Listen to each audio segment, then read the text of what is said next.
Assalamualaikum warahmatullahi wabarakatuh. Bismillahirrahmanirrahim.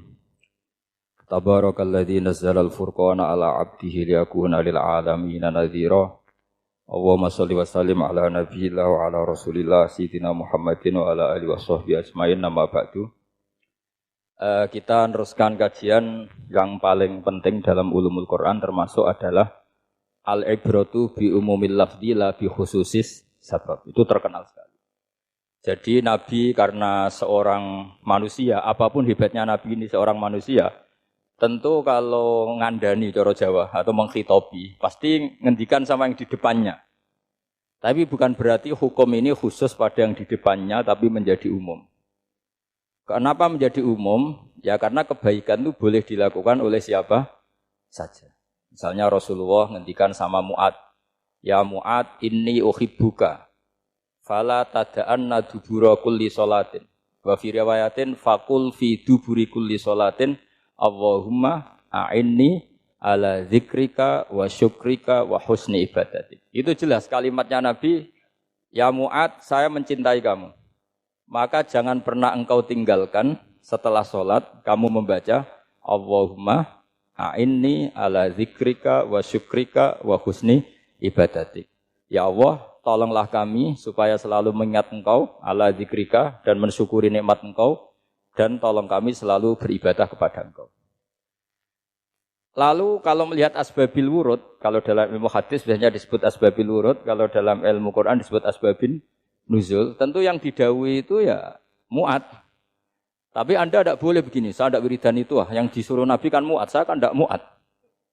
Itu tidak boleh seperti itu. Makanya kita tidak boleh terlalu tekstual, karena tadi resikonya Anda tidak mengikuti kaidah al-ibratu bi umumil lafzi la bi khususis sabab. Sebab itu saya tadi di kantor rektorat ya Pak Ordas ya, bilang nanti untuk kajian yang di kantor rektorat pakai kitab Syajaratul Ma'arif, karena kitab itu juga yang sekarang dalam proses penerjemahan saya dengan Pak Quraisyab di PSG, yang di sini pakai kitab Itqan. Nanti mulai bulan depan, karena saya dipaksa untuk meneruskan. Ini sudah kayak Tuhan saja maksa-maksa.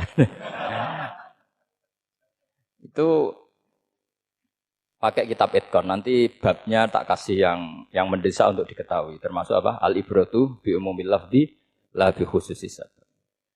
Sehingga di Quran misalnya begini, ada cerita begini. Nabi Isa itu bilang begini, saya ini siapa? Saya ini adalah orang, kata Nabi Isa, wa ja'alani mubarakan ainama kuntu. Saya adalah orang yang di mana-mana itu memberi berkah, memberi manfaat kepada siapa saja. Itu jelas tentang Nabi Isa. Tapi oleh ulama dikasih judul yang umum. Babu nafil ibad bikullil bilad. Bab bahwa seseorang harus bermanfaat hidup di mana saja, kapan saja. Meskipun itu Allah cerita tentang Nabi Isa. Tidak bisa kamu bilang itu kan Isa, saya kan tidak Isa. Tidak bisa seperti itu. Isa adalah ibaratun an ahlil khairi. Isa adalah figur orang baik. Tentu yang dilakukan baik. Tentu kebaikan boleh ditiru siapa saja. Jadi sehingga nanti pada akhirnya nama-nama yang disebut Allah di Quran itu kalau nama orang baik tentu kita boleh ikut. Paham ya? Kalau nama orang buruk tentu kita tidak boleh ikut. Ya gitu aturannya. Sehingga tadi ada al-ibratu bi umumil lafzi la bi khususis sabab. Jadi yang jadi pegangan adalah standar kalimat umum dengan pemaknaan yang ditentukan ulama. La bi khususis sabab, tidak terkait sebab itu. Misalnya yang paling masyhur tentu dalam hadis Madinah itu kira-kira kan utaranya Mekah ya, kira-kira ya. Utaranya Mekah apa selatannya? Utaranya kayak, utaranya. Dulu penduduk Madinah itu kalau bikin kloset itu, pokoknya kalau qada'ul hajat itu menghadap ke utara atau selatan. Terus kata Rasulullah, kalau kamu sedang qada'il hajat, sedang buang kotoran itu jangan menghadap Ka'bah, juga jangan membelakangi Ka'bah. Itu Nabi redaksinya unik. Walakin syarriku aw gharibu. Tetapi kamu menghadap barat atau menghadap timur. Itu semua riwayat walakin syarriku aw gharibu, tapi kamu menghadap barat atau timur. Nah, artinya apa? Kata syarriku aw gharibu adalah binisbat di ahli Madinah, karena orang Madinah posisinya di utara Mekah. Sehingga kalau menghadap utara atau selatan berarti menghadap Ka'bah atau membelakangi Ka'bah. Dan itu tidak boleh dalam proses qada'il hajat, masbak kotoran. Terus Nabi memerintahkan menghadaplah ke barat atau ke timur. Nah, al-ibratu bi'umil lafzi la bi khususi sabab juga direvisi oleh ulama begini, kecuali sebab itu ada ilat. Maka kalau demikian yang dimenangkan ilatnya bukan tagnya. Saya ulang lagi, yang dimenangkan ilatnya bukan tagnya. Kayak tadi, di hadis itu kan Nabi ngintikan apa? Tetapi menghadaplah barat atau menghadap ke timur. Tentu orang Indonesia malah kalau itu kebalikannya. Orang Indonesia kalau ke barat atau ke timur kan malah menghadap Ka'bah atau membelakangi Ka'bah. Di sini pentingnya ijtihad. Dan ijtihad ini lazim, bukan harus Imam Syafi'i atau Imam Malik. Semua orang normal pasti tahu proporsi kalimat tadi. Karena ada aturan al-hukmu yaduru ma'ilatihi wujudan wa adaman. Itu seterusnya. Ini penting saya utarakan. Sehingga ketika Rasulullah sedekah dengan dinar dikasihkan fakir miskin atau dirham dikasihkan fakir miskin, pikirannya ulama adalah sedekah dengan mata uang yang berlaku saat itu. Tidak selalu ditetapkan dinar atau dirham. Begitu juga ketika Rasulullah dulu zakat fitrah pakai susu kering atau pakai kurma atau pakai gandum. Ulama semua bilang yang penting kuti ahlil balad. Yang penting makanan pokok di negara itu. Dalam konteks Indonesia tentu apa? Beras. Ini penting saya utarakan karena tanpa mengkaji ulumul Quran seperti ini. Dan kita insya Allah bulan depan saya langsung bawa kitab Itqan. Di situ ada beberapa contoh. Harus seperti itu. Karena kalau tidak terikat sebab, itu nanti takutnya ayat umum menjadi liar. Misalnya begini, pernah ada aliran sesat dulu. Kebetulan di Jogja itu, saya lihat di TV. Entah salah kiainya, entah salah dosennya, entah salah siapa. Atau salah orangnya agak stres, tidak tahu saya. Semoga salah orangnya itu sholat menghadap 4 arah. Alasannya Allah enggak ada di mana-mana, ya sudah di barat, rakaat kedua ke utara, rakaat ketiga ke timur, rakaat keempat ke selatan. Itu uniknya itu ngawurnya lah, bukan uniknya. Ngawurnya itu dalil fa'ina matwallu fatamma wajhuwa. Kamu hadap kemana saja di sana dari itu Allah. Sehingga semua ulama ketika bikin kaidah al-ibratu bi'umil lafzi la bi khususi sabab selalu menyertakan kecuali khususus sabab ini ada illatul hukmi. Maka itu enggak jadi. Kayak ayat tadi, kalau kamu pakai umumnya lafaz itu kan boleh sholat menghadap mana saja. Nah makanya Imam Syafi'i ketika ditanya, lalu ayat ini proporsinya gimana? Kata beliau, fistafar. Orang yang sedang di pesawat, mau sholat, tentu masuknya fatamma wajibah. Jadi dalam kondisi bepergian, yang kita ingin sholat, maka pakainya ayat seperti itu. Tapi kalau kondisi nomor, fawal diwajaka syatral masjidil haram. Jadi makanya ini penting ngaji ulumul Quran. Kita tidak bisa hanya megang terjemah atau megang apa, kemudian kita fatwa atas nama Quran dan hadis. Sehingga dulu syaratnya memang ketat, harus hafal Quran, hafal hadis, menguasai usul fikih, menguasai macam-macam. Karena tanpa itu memang tidak bisa. Sampai Ibnu Abbas ngendikan, kamu jangan pernah fatwa pakai Quran. Fa inna lahu wujuhan katsirah, karena Quran punya sisi yang banyak. Walakin hajuhum bisunnah. Kalau kamu adu hujjah, pakailah sunnah Rasulullah SAW. Karena di situ penjelasan Quran. Misalnya tadi Rasulullah ketika kondisi normal pasti sholat menghadap Ka'bah. Jadi kalau bepergian nanti unta, kata riwayat-riwayat, ainama tawajjahat bihi rakhilatuh, kemana saja posisi unta menghadap. Terus ada ulama berpendapat itu khusus sholat sunat. Kalau sholat fardu dalam kondisi ada punya mobil harus berhenti. Ini madzhab Syafi'i. Jika misalnya saya, Pak Harsoyo, Pak On, bawa kijang, mobilnya sendiri. Kalau sholat fardu jangan mentang-mentang pakai kendaraan terus menghadap sekenanya. Kalau mau ke Banyuwangi berarti menghadap ke timur, enggak. Itu yang boleh hanya sholat sunat. Kalau sholat fardu harus berhenti. Karena kijang ini dalam kendali Anda. Kecuali dalam surah yang kendaraannya tidak dalam kendali Anda. Misalnya kita naik pesawat. Jadi harus dibedakan. Jangan mentang-mentang Nabi sholat di onta kemana saja menghadap. Tapi konteksnya kan onta ini, cara berpikir onta ini dalam kendali Nabi. Tapi kalau pesawat kan tidak. Jelas ya? Jadi makanya ini pentingnya proporsional. Jadi kalau kita naik kijang misalnya mau ke Banyuwangi, kalau waktu duhur ingin sholat ya harus berhenti. Karena yang aina matawat jahat bihi rakhilatuh, kemana saja kendaraan membawa kita itu dalam konteks sholat apa? Sunnah. Jadi ini pentingnya ulama. Ini yang dikatakan al-ulama warasatul anbiya. Karena sanad ini musalsal terurut sampai Rasulullah Shallallahu Alaihi Wasallam. Terus ada lagi ayat umum yang akhirnya jadi judul umum. Misalnya begini. Kita tahu cerita Nabi Khidir, di antara ceritanya ada satu kampung itu pelit. Makanya orang pelit itu wajib didendami. Karena Nabi pun itu baik-baiknya orang. Kalau sama orang pelit tetap dendam. Karena buruk-buruknya orang itu orang pelit. Tahu kan alamatnya orang pelit? Qoribun minan nar, ya dekat-dekat neraka itu kira-kira. Kalau al-bakhil qoribun minan nar, ba'idun minal jannah. Jadi kalau sama tanya alamatnya ya dekat-dekat neraka. Singkat cerita Nabi Musa dan Nabi Khidir itu kecapean sekali masuk satu kampung. Karena saking kecapean lapar minta kampung itu menyediakan makanan. Istatama itu mereka minta makan saking laparnya, saking karena di perjalanan yang melelahkan. Istatama ahla fa'abau ayyudayyifuhuma. Tapi kampung situ kampung pelit. Jika semuanya tidak mau yang ngasih apa? Makan. Tapi pas mau keluar dari kampung ada tembok, ada kayak prasasti itu yang mau roboh. Yang mau apa? Roboh. Terus sama Nabi Khidir, tembok yang mau roboh ini ditata. Ditata jadi baik lagi.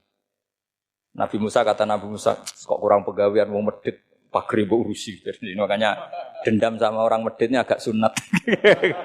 Karena Nabi Musa juga marah sama Nabi Khidir. Orang kayak kampung kayak begitu pelit kok temboknya apa rusak kamu benahin gitu.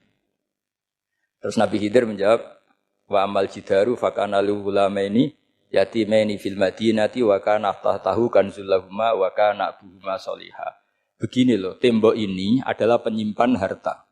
Penyimpan harta untuk anak yatim. Bapaknya dulu itu soleh. Artinya terus dibabkan oleh ulama. Babu ikrami sibyanil mu'minin. Bab kita memuliakan anak-anak orang soleh. Sehingga dalam adat kita menghormati Habib, menghormati Gus, menghormati anak pahlawan, menghormati orang-orang yang dulu berjuang kepada untuk Indonesia. Karena di antara yang dipertimbangkan Nabi Khidir adalah wakana abuhuma sholihah. Tentu kita menghormati putra-putri yang dulu mendirikan UII, macam-macam. Ya tentu proporsional, tapi tetap saja dapat poin dulu atas nama putra pahlawan, putra orang-orang soleh. Karena Nabi Khidir ketika mempertimbangkan itu, alasannya wakana abuhuma sholihah. Terus fa'arada rabbuka yablugha ashuddahuma wastakhrijakan zahuma. Tentu Allah ingin kalau tembok ini roboh, kemudian kelihatan khazanahnya atau tabungannya, nanti dipakai orang-orang zalim. Kalau dipakai orang zalim, maka yang berhak tidak mendapatkan. Sama, negara ini itu dimerdekakan oleh para pahlawan supaya dikelola secara kesolehan, supaya dikelola secara orang baik. Maka orang soleh semua harus ikut kompetisi dengan tanda kutip merebut negara. Karena apa? Tapi tentu tidak perlu chaos, tidak perlu anarkis, karena tentu kemerdekaan ini dibela-belain supaya kita jadi baldatun thayyibatu wa rabbun ghafur. Sama, pertimbangannya Nabi Khidir, kalau ini kebongkar, tersibak, pasti diambil orang-orang zalim. Dan akhirnya yang yatim tadi tidak dapat. Akhirnya dibabkan lagi di bab tertentu. Bab menjaga harta supaya tidak dikuasai orang zalim. Jadi akhirnya menjadi sekian varian ilmu. Pertama, varian ilmu bab menghormati anak orang soleh. Bab supaya harta ini tidak dikuasai orang zalim dan seterusnya. Nah saya harapkan nanti dengan ulumil Quran kitab Itqan itu nanti aturan-aturan seperti itu tertanam pada Anda. Sehingga sebetulnya ulama fikih yang ngarang kitab sampai satu boto-boto itu sebetulnya ya normal-normal saja. Kalau sampean sudah mengkaji ilmu yang kayak saya kaji itu normal-normal saja. Misalnya begini, saya beri contoh ya. Orang munafik itu disifati Allah gimana? Wa idza qamu ilas sholati qamu kusala. Orang-orang munafik adalah orang ketika mau sholat itu bermalas-malasan. Terus kitab Fathul Mu'in atau Fathul Wahab atau kitab semua kitab fikih bikin judul gini. Saya masih ingat takbirnya. Wa yusannu nasyatun li sholatin. Disunatkan kalau sholat itu ketok gumrigah, ketok semangat. Fa inna Allaha ta'ala dzamma tarikihi, karena Allah mengkritik atau menyalahkan orang yang kalau sholat itu tidak nasyat, tidak gumregah, tidak semangat. Mergo seperti itu adalah fi'lul munafikin, perilakunya orang munafik. Terus ditulis wa idza qamu ilas sholati qamu kusala. Artinya di situ Allah mengkritik orang munafik. Kenapa? Karena kalau sholat malas-malesan. Anda ingin bersifat kayak orang munafik apa bersifat kayak Rasulullah? Tentu ingin seperti Rasulullah. Kalau ingin seperti Rasulullah ya wasari'u ila maghfiratim mir rabbikum. Kalau ada kebaikan harus cepat-cepat, harus disegerakan. Nah, sehingga nanti babnya ya sudah tidak tentang orang munafik. Babnya begini. Babul musara'ah ilal khairat wa tarkil kasli. Bab bergesa-gesa atau bergegas dalam kebaikan dan meninggalkan malas. Jadi tidak lagi tentang sholat, tapi tentang kebaikan apa saja. Jadi kalau kamu punya hutang bisa nyaur jam 7, nyaur jam 9 pasti disalahkan Allah. Karena bisa saja dalam 2 jam ini kita mati. Paham ya? Begitu juga kalau kita sholat bisa awal waktu, kenapa tidak awal waktu? Meskipun akhir waktu ya dibolehkan. Itu ya tadi babnya ya tentang wa idza qamu orang munafik itu ya seperti itu. Akhirnya apa?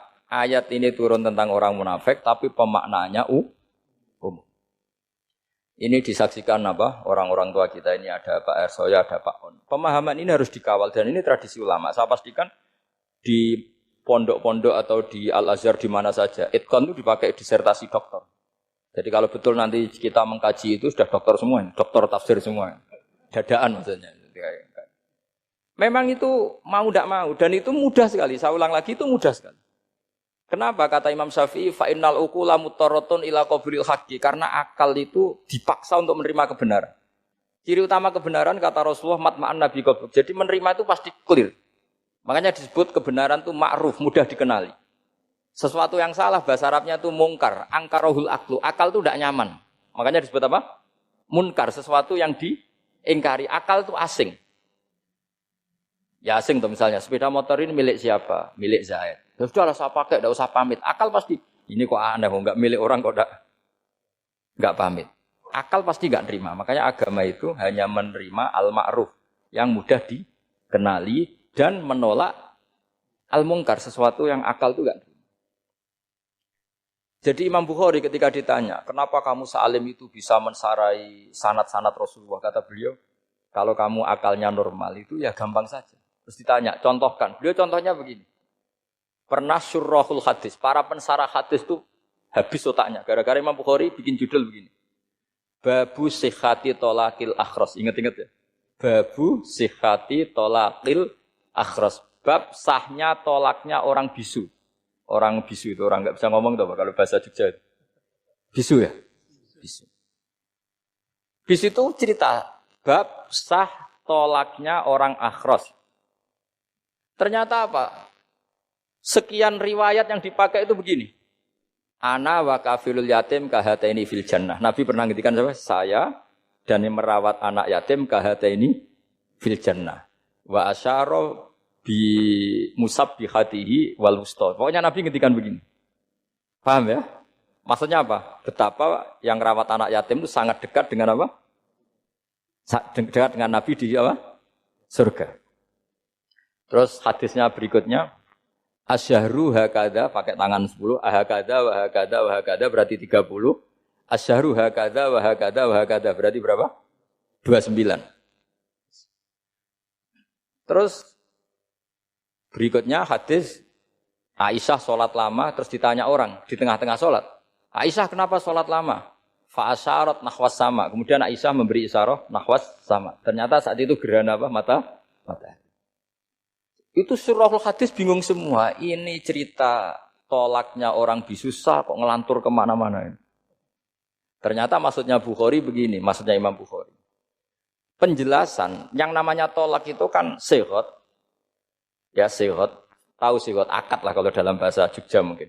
Kalau kamu nikah kan angkah tuka, wazawazduka, terus bilang apa? Qabil tu, nikahaha wa taswiyah. Terus kalau kamu menceraikan istri kamu bilang kamu saya ceraikan. Yang dikatakan sihot itu adalah ekspresi atau implementasi dari sesuatu. Misalnya kamu ingin tolak, bilang saja tolak. Kalau kamu ingin muji orang, bilang saja begini. Pasti itu maknanya muji. Kalau ingin mencemooh, bilang begini. Nah, artinya gini, kalimat itu bisa diganti isyarah. Saya ulang lagi, kalimat itu bisa diganti. Buktinya Nabi mengisyaratkan saya dekat, bilang begini. Paham ya? Aisyah bilang gerhana, hanya bilang begini. Kalau begitu orang yang bisu ya punya cara menceraikannya. Dia cukup melakukan isyarat Yang isyarat itu pasti difahami sebagai cerai. Artinya kalau orang memahami Quran hadis seperti itu, hal-hal yang mungkin nggak terlintas dalam pikiran Anda, ternyata itu jadi dalil. Artinya apa? Rasulullah yang bisa ngendikan saja kadang menjelaskan sesuatu pakai isyarah. Nah, dengan demikian terus jadi rumus al-isyarah al-mufhimah bimanzilatin nutqi. Isyarah yang memahamkan sama dengan ucapan. Sehingga ini pengganti ijab qabul. Nah, itu cara-cara memahami istihad, memahami Quran dan hadis. Caranya gimana? Kita harus belajar ulumul Quran. Ya, perangkat yang dipakai seluruh dunia ya, termasuk kitab Itqan itu. Dan kitab Sajaratul Ma'arif itu yang saya kaji dan dikaji seluruh ulama di dunia. Karena saya tidak biasa ngaji tanpa kitab yang perlu kita kaji. Saya sendiri itu bisa seperti ini ya barokahnya kitab-kitab itu. Jadi gak terlintas tapi ya tadi. Rasulullah yang bisa ngendikan saja, sering iktifa, sering ngalap cukup dengan apa? Isyarah. Oh kalau gitu berarti al-isyarah bimanzilatin nutqi. Isyarah itu sama dengan ijab dan qabul. Apalagi ini orang akhros, orang bisu yang nggak bisa ngomong. Lalu kalau tolak kayak apa, kalau nikah kayak apa. Ya tapi Imam Bukhari itu uniknya tadi bikin judul Babu Sihati Tolakil Akhros, kemudian cerita anak wa kafilul yatim. Nah, itu kalau orang kan nggak sambung, ini sambungnya di mana? Kok malah cerita anak yatim? Ternyata kata kuncinya kahata ini seperti ini dan orang paham sangat sangat. Makanya hati-hati dengan isyarah karena kalau itu betul mengganti lafadz, berarti Anda kalau nyuwun sewu melafadzkan tolak terganti isyarah, ya agak masalah itu. Tapi semoga enggak lah. Istri satu kok dicerai nanti nggak punya istri nanti malah repot. Tapi ini kan saya cerita ilmu saja. Ya saya cerita apa? Cerita ilmu. Jadi kalau ada orang bilang semua yang ada di dunia itu ada di Quran. Itu caranya ya seperti ini. Jangan kayak orang-orang yang terlalu tekstual. Karena kalau seperti ini pasti semua ada di dunia itu ada di Quran. Karena cara pemahamannya seperti ini. Saya sering ditanya kenapa bumi ada likuifaksi macam-macam. Memang dari Quran bayangannya Quran seperti itu. Amin tuman fis sama ayyaksifa bikumul ardo fa idahiyya tamur. Memang dari awal Allah bikin bumi ini potensinya malah likuifaksi. Potensinya itu melumer. Tamur itu memang maknanya melumer. Dan ketika Allah nyifati bumi wal ardi dzatis sodun maknanya pecah. Dan Allah tidak sekedar mengatakan pecah, dzatis sod sifat dasar bumi itu mudah pecah. Jadi kalau dzat itu sifat dasar. Jadi meskipun Quran tidak meneliti spesifik kayak para ahli gempa, tapi dari awal Allah ngendikan bumi itu dzatis sod wal ardi dzatis sod. Bumi adalah berkarakter pecah. Kenapa berkarakter pecah? Karena dari awal bumi ini lempengan-lempengan. Di Qurannya dijelaskan gitu. Wa fil ardi qita'um mutajawirat. Bumi ya kelihatannya banyak, kelihatan satu, sebetulnya dari qit'ah, dari potongan. Nah, qit'ah itu jamaknya qita'. Terus disebut mutajawirat, saling berdampingan. Kalau dalam bahasa Arab berdampingan itu berarti sel-selnya beda. Kalau bahasa Arab bilang sesuatu yang bercampur namanya mukhalatoh, jadi satu. Kalau yang beda jenis namanya mujawarah.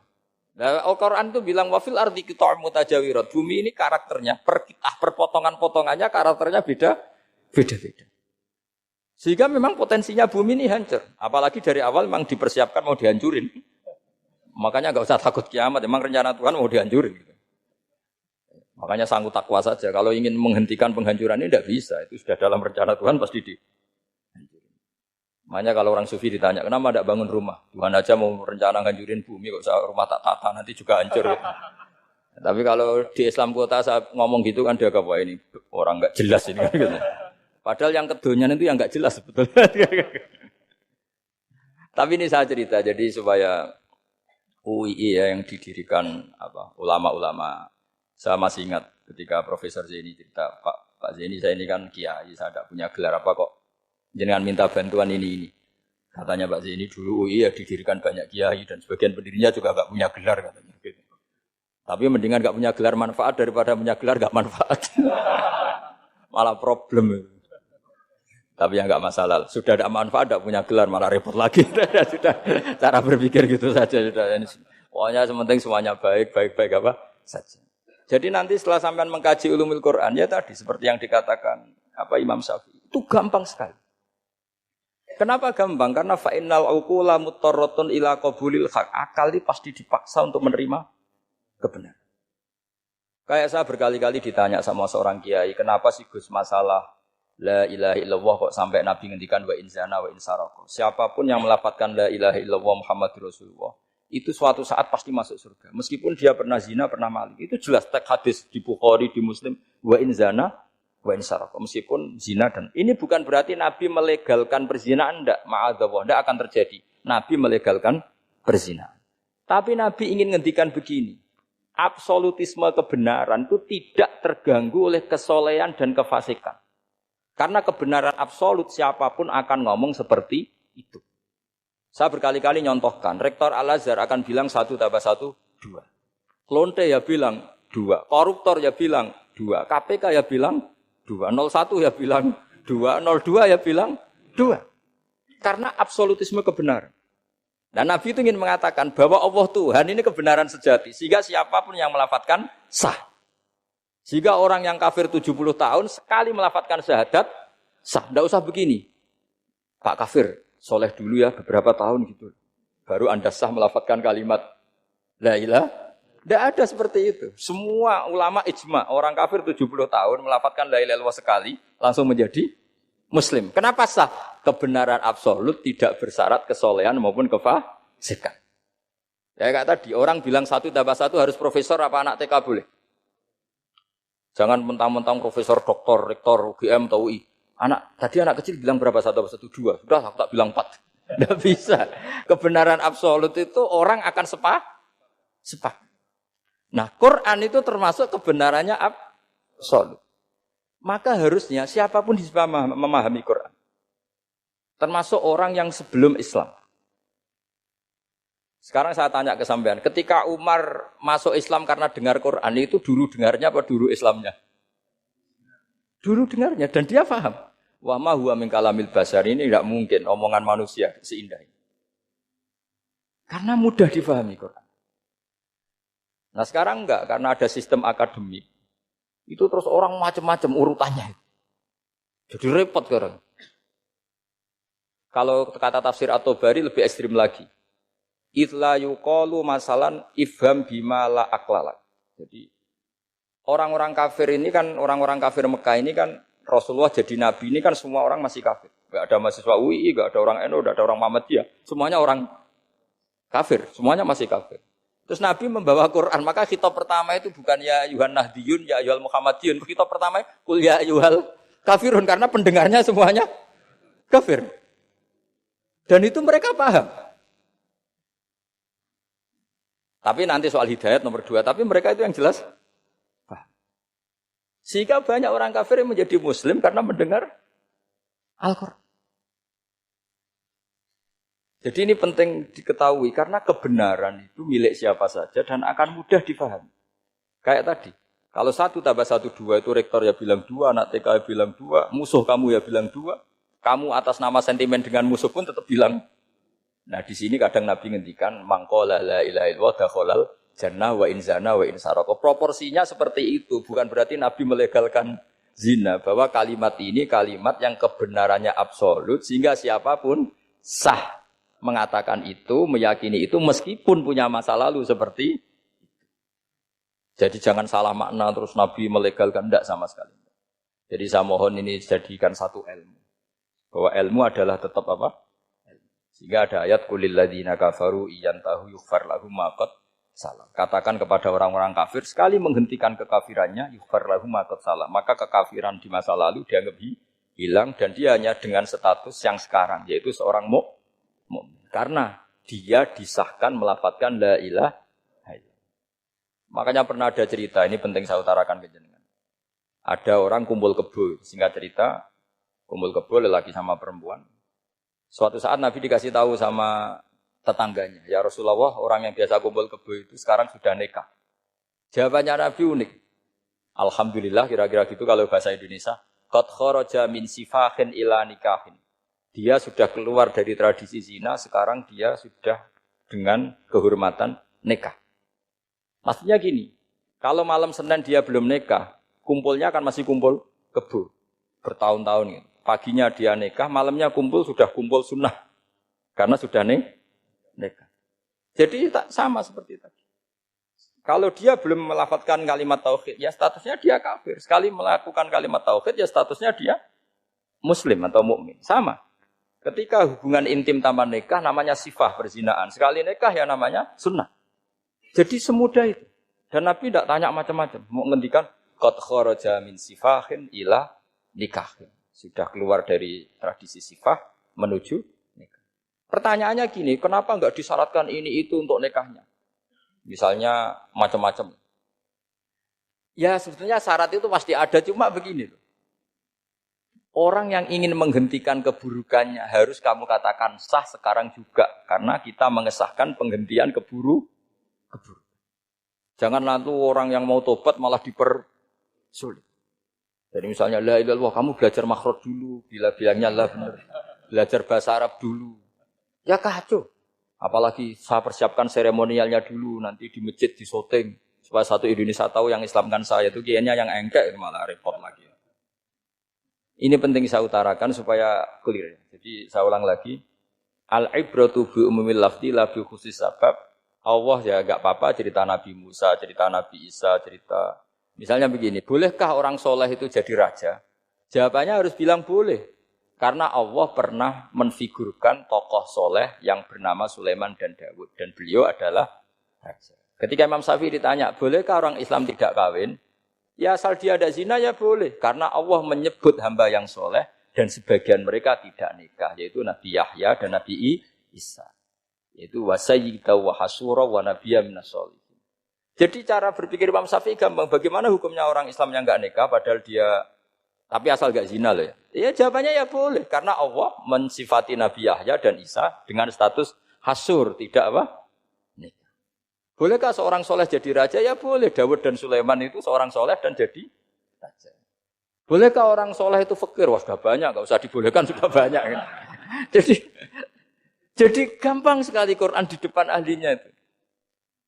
Jadi kalau Imam Syafi'i ditanya, fa inna wa ta'ala dzakara abdan sholihan wa qala wa sayyida wa hasura wa nabiyyam minas sholihin. Ternyata ini orang dia ditanya, apakah boleh orang soleh itu jadi politikus, jadi pejabat?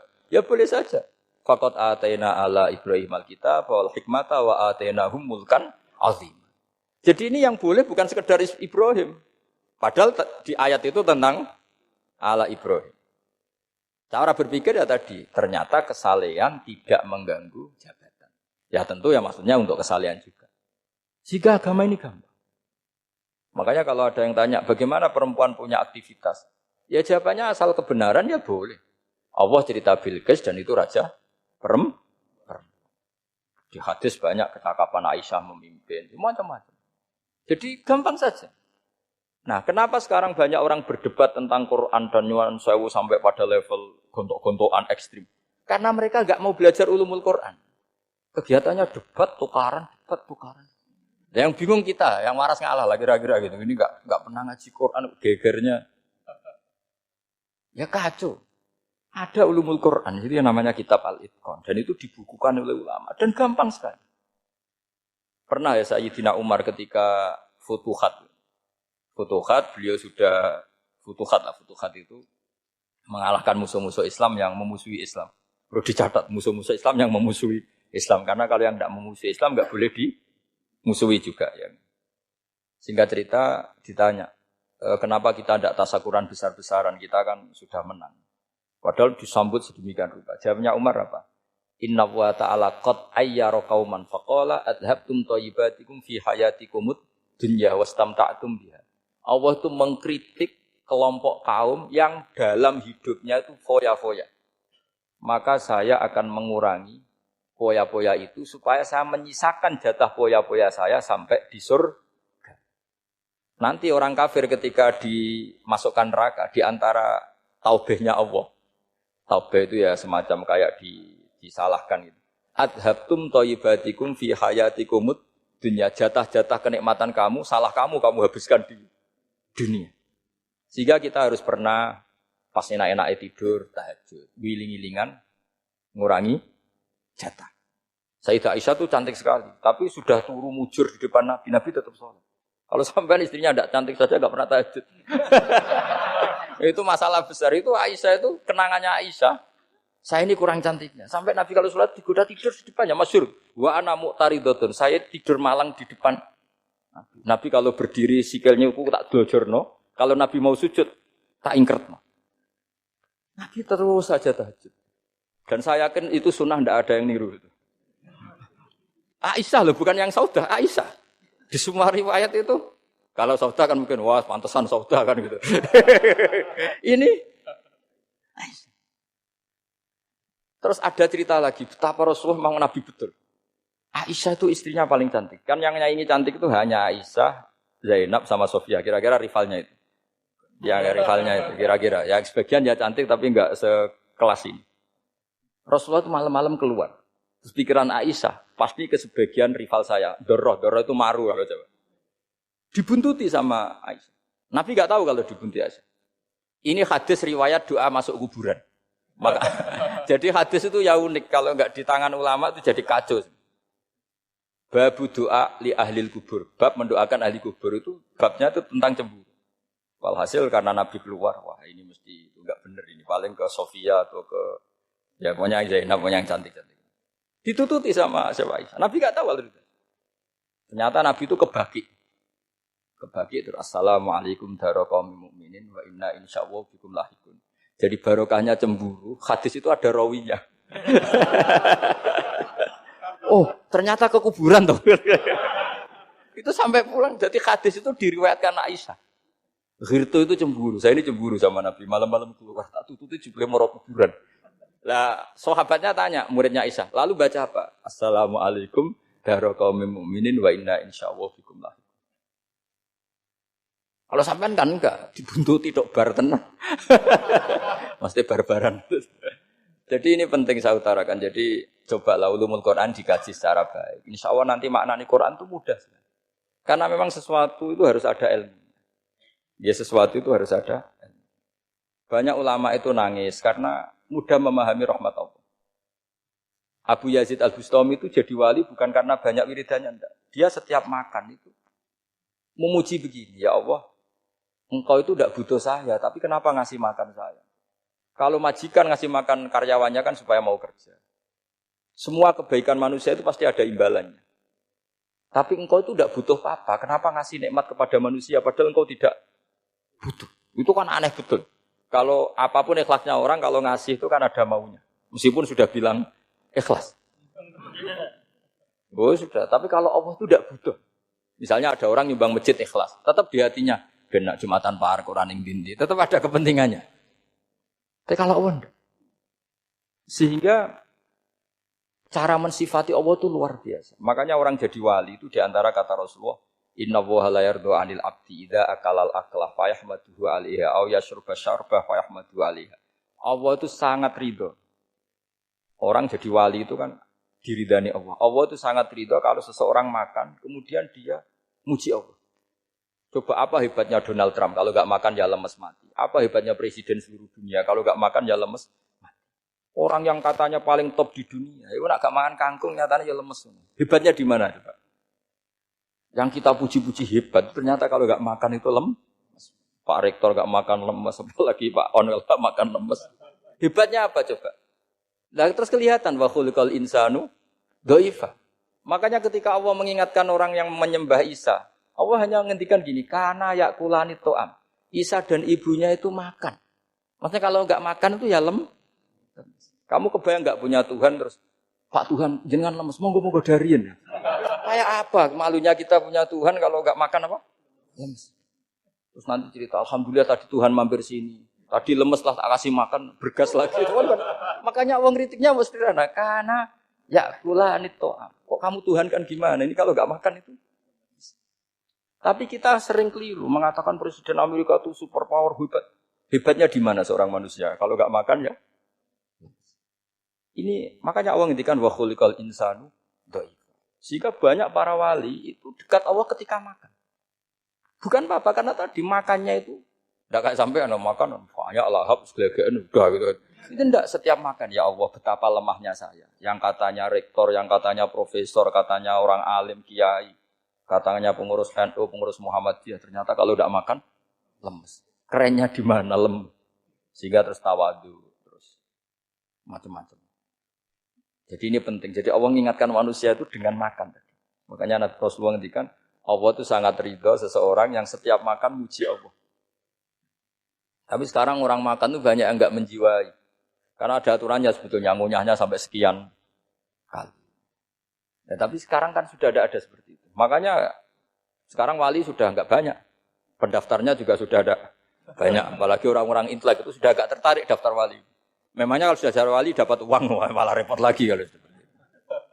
Tapi ini saya cerita orisinilnya ilmu Quran. Ketika Allah mengkritik Isa itu hanya ketika dituhankan maksudnya. Itu hanya dengan kalimat kana yakulan itu Isa dan ibunya sama-sama. Dan ketika Allah memuja Rasulullah SAW dan para nabi, itu pujaannya itu aneh. Wa ma arsalna qablaka minal mursalin illa innahum la yakuluna ta'ama wa yamshuna bil aswaq. Saya tidak pernah menugaskan para rasul kecuali mereka itu ya makan dan jalan-jalan di pasar. Saya sampai sekarang hampir tiap minggu itu jalan-jalan ke pasar sama anak. Meskipun saya di Rembang betul kayak gede itu tetap biasa saya jalan-jalan ke pasar. Karena apa? Kata Rasulullah Muhammad, Isa itu sampai dituhankan itu gara-gara jarang makan. Terus orang memitoskan macam-macam. Rasulullah itu kalau makan itu di depan umum, sering di luar rumah. Supaya kelihatan kalau beliau itu manusia. Jadi makanya Nabi adalah nafyun li uluhiyati. Perlu dicatat Nabi Muhammad jadi Nabi setelah dengan tanda kutip tragedi Isa dituhankan. Karena Rasulullah jadi Nabi setelah tragedi Isa dituhankan, maka sisi manusianya itu diperlihatkan. Sampai kalau makan tuh di depan umum. Tapi enggak marung di KFC, enggak ada riwayatnya itu. Di depan umum. Nah, karena kepentingannya itu sehingga makanya Nabi ini ibadah yang luar biasa karena menunjukkan sisi kemanusiaan yang akan aman, tidak akan dituhankan. Paham ya? Sama. Seperti kita misalnya kiai atau pejabat. Makan saja enggak apa-apa. Tunjukkan kalau kita manusia. Kalau enggak makan lemes. Dan kalau itu terus dalam hati kita, insya Allah kita orang yang mengimani wa khuliqal insanu dha'ifa. Betapa manusia itu lemah. Nah, tapi kita sekarang enggak. Kalau kita jadi rektor enggak bisa mengendalikan satu kampus, jadi kiai bisa mengendalikan umat. Pikirannya itu kayak Fir'aun. Dan di antara kesalahan Fir'aun adalah faqala ana rabbukumul a'la, bahwa saya bisa mengendalikan kalian semua. Maka dalam ilmu tasawuf yang pertama harus dihilangkan adalah sifat anani. Bahwa karena saya. Tapi kalau orang mau jadi wali atau orang dekat Allah, kenapa saya sering menyebut kata wali? Sebenarnya khazanah wali itu ada di Quran. Ala inna awliya Allahi la khaufun alaihim wa lahum yahzan. Cuma orang kota senangnya bakas intelektual.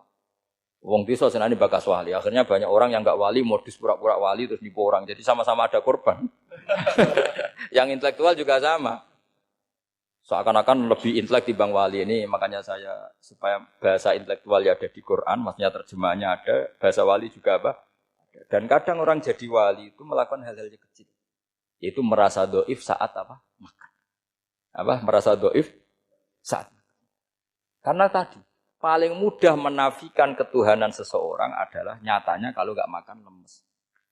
Paling mudah mendoifkan manusia yang katanya presiden superpower pun kalau nggak makan.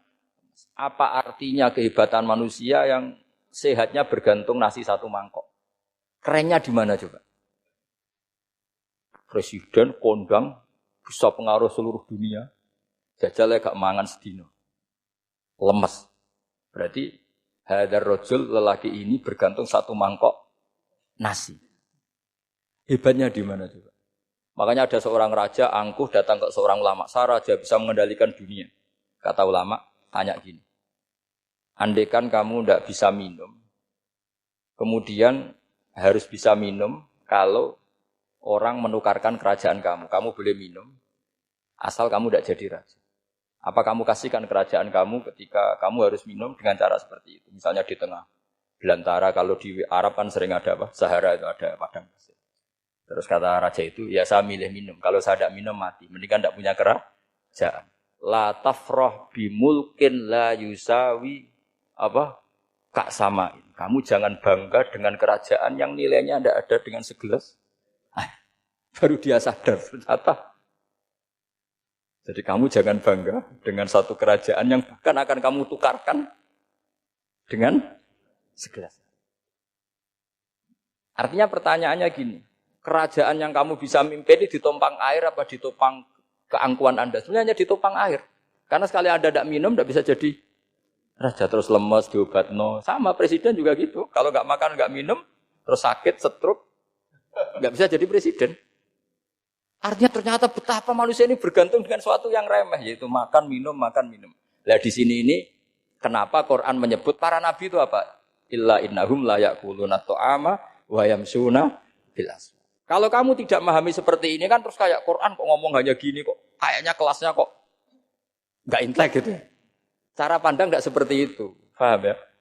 Jadi supaya lebih memahami Quran dan kamu akan lebih tasdik kepada Quran sebagai kalam Allah yang pegangan kita semua. Saya kira demikian. Assalamualaikum warahmatullahi wabarakatuh.